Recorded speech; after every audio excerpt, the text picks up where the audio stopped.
March 23, 1945. The banks of the Lower Rhine shimmered under a cold haze as the British 21st Army Group prepared for one of the most complex operations of the entire war. The river itself, broad, gray, and swollen with spring melt, was more than a geographical barrier. It symbolized the final gate to Hitler's collapsing Reich. Beyond it lay the North German plain and, ultimately, Berlin. As dawn neared, British and Canadian units crouched in their trenches and dugouts, waiting for a signal that would ignite one of the heaviest artillery concentrations ever assembled by the Allies. This was Operation Plunder, and at its heart was a tactical innovation born from both experience and necessity, the Pepperpot Barrage. Unlike the great bombardments of the First World War, this one would not rely solely on heavy guns. The British had learned that concentrated fire could pulverize the enemy but often failed to suppress his will to fight.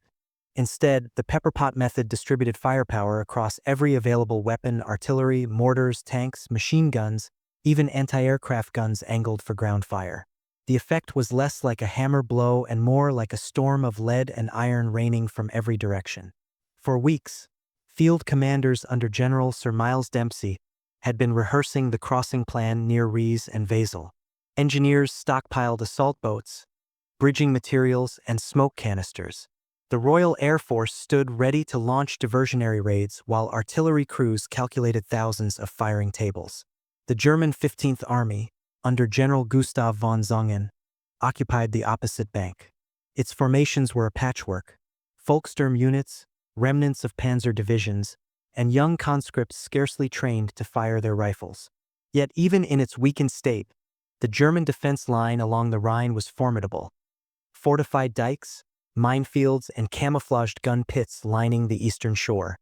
What the defenders did not know was that the British had spent weeks studying captured maps, aerial photographs, and sound-ranging data to locate every known German battery. At exactly 2100 hours, on Montgomery's order, the entire front erupted. In an instant, the night became white with muzzle flashes as more than 4,000 guns and mortars opened fire simultaneously. Soldiers described the ground shaking as if the earth itself were collapsing.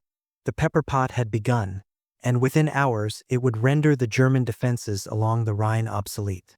The Pepperpot Barrage was not simply more fire. It was a deliberate attempt to deny the Germans the two things a river defense depends on most: observation and coordination. A classic fixed defense can endure a pounding if its forward observers can still see, if telephone lines still function, and if a local commander can shift reserves toward the true crossing points. The British plan was designed to make all three fail at once. The opening bombardment for the Rhine crossing was immense in scale, but the method mattered as much as the weight of shell. Alongside field and medium artillery, every available close support weapon was tied into a single fire plan. Mortars added steep-angle bursts that dropped into trenches and dike positions. Machine guns contributed dense, grazing fire that made open movement near impossible. Anti-aircraft and anti-tank guns, fired in ground rolls, strengthened the Iron Curtain effect at low level, stitching likely German firing lines and assembly areas. Rockets and tank guns reinforced the same targets at shorter ranges, turning the far bank into a layered kill zone rather than a single line of impact. This mixed pattern achieved a brutal kind of efficiency. Even when German dugouts survived the first minutes, they often emerged into a battlefield that no longer made sense. Smoke and dust hid landmarks. The shock of repeated bursts interfered with hearing and judgment. Communications broke down under the combined effects of shelling, severed cables, and commanders being forced to move just to stay alive. German batteries that might have answered back were hunted by counter-battery methods refined over years: sound ranging, flash spotting, aerial observation, and then smothered under concentrations before they could settle into a rhythm of defensive fire. The psychological effect was inseparable from the physical one. A defender can brace for artillery. It is harder to brace for artillery, mortars, machine guns, and direct-fire weapons arriving together in a single, continuous roar, with no safe pause to reorganize. The Pepperpot idea compressed time. It did not merely damage positions, it stole decision-making minutes, exactly what a river crossing seeks to do. And when the barrage began to lift and shift, it did not signal relief. It signaled the next phase, as the first assault craft pushed off and the fire plan reached forward to keep German heads down on the approaches behind the bank. As the fire plan reached forward, the first assault waves moved into the Rhine under cover of darkness and smoke. Here the Pepperpot concept revealed its real purpose: not to destroy every position on the far bank, but to prevent the defenders from working as a system. River defenses rely on a simple chain. Observers spot movement, commanders confirm the main crossing, guns and mortars concentrate fire, and reserves counterattack before a bridgehead hardens. The British barrage was designed to break that chain in multiple places at once. The German frontline posts opposite Ries and Wesel were hit from so many angles and calibers that survival often meant isolation. Trenches and slit trenches might endure individual bursts, but communication trenches were shredded, wire obstacles were torn open in places and buried in others, and pre-registered defensive fire tasks became useless when observation vanished behind smoke, dust, and concussion. Telephone lines, still vital to German coordination, were cut repeatedly. Runners could not safely cross open ground. Even when a local commander tried to restore control, he was doing it inside a storm that never fully lifted. Behind the bank, German artillery and mortars faced a second problem: counter-battery fire that had matured into a science by 1945. Sound ranging, flash spotting, and air observation made it increasingly difficult for a battery to fire and remain undiscovered. Under a Pepperpot-style plan, counter-battery work did not compete with the barrage, it complemented it. While some guns pinned the forward positions, others hunted the batteries that would have punished the crossing craft and the engineers building ferries and bridges. The scale of the opening bombardment mattered, too.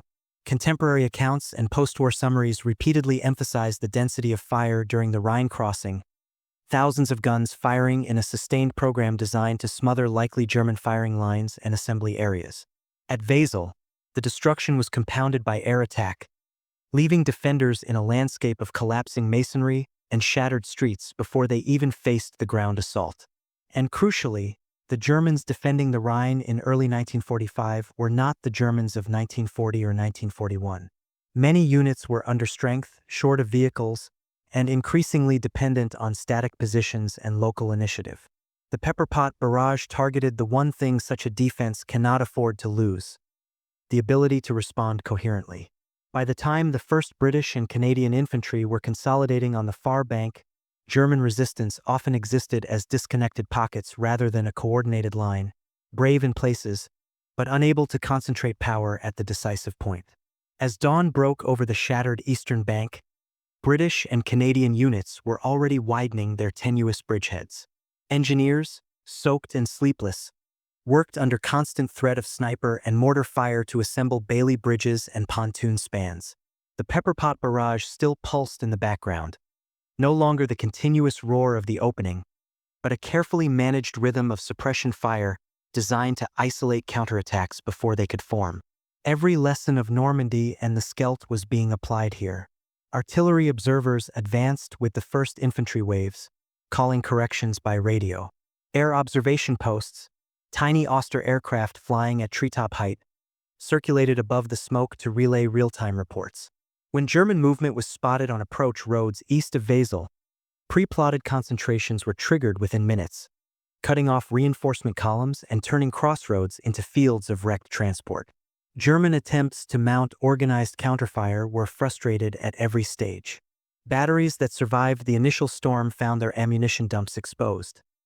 Others were driven off by rocket-firing Typhoons or medium bombers operating under an umbrella of Allied air supremacy.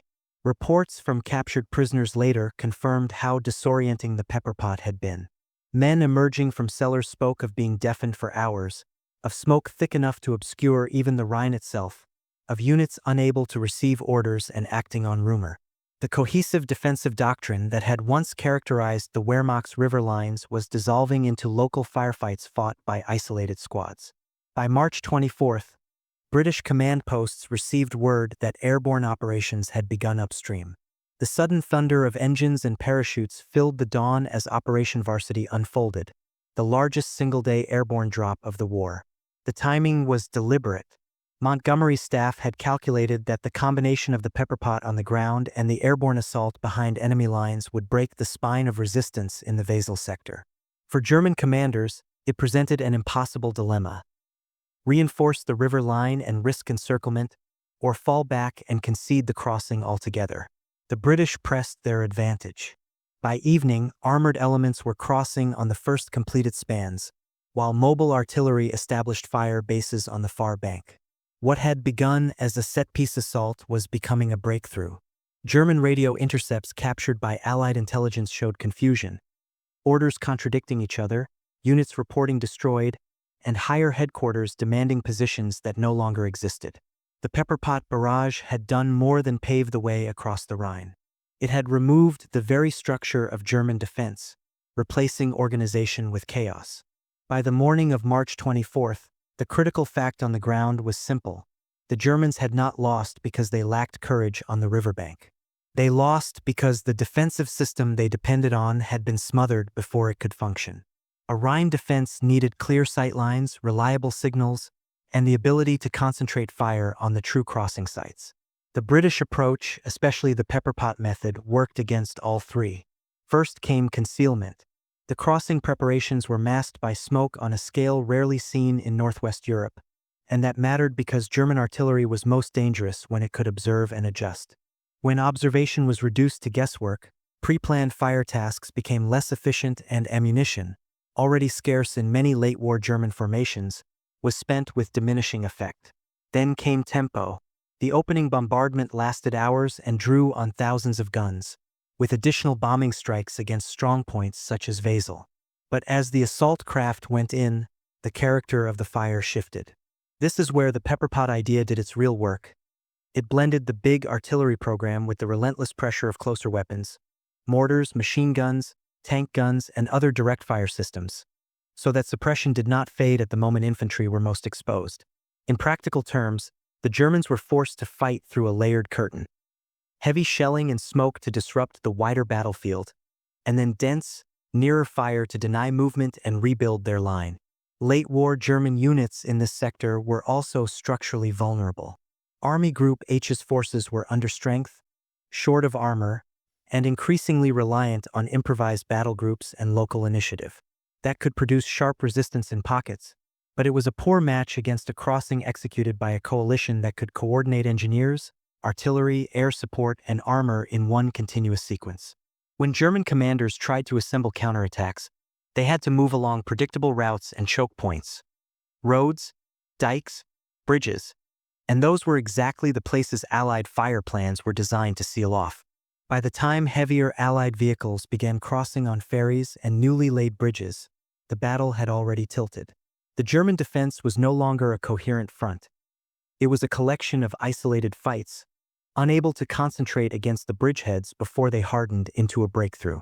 And once that happened, the Pepperpot Barrage was no longer just a method for crossing a river.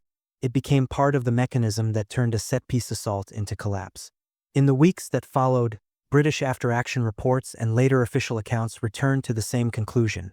The Pepperpot was effective because it treated suppression as a continuous condition, not a single opening event.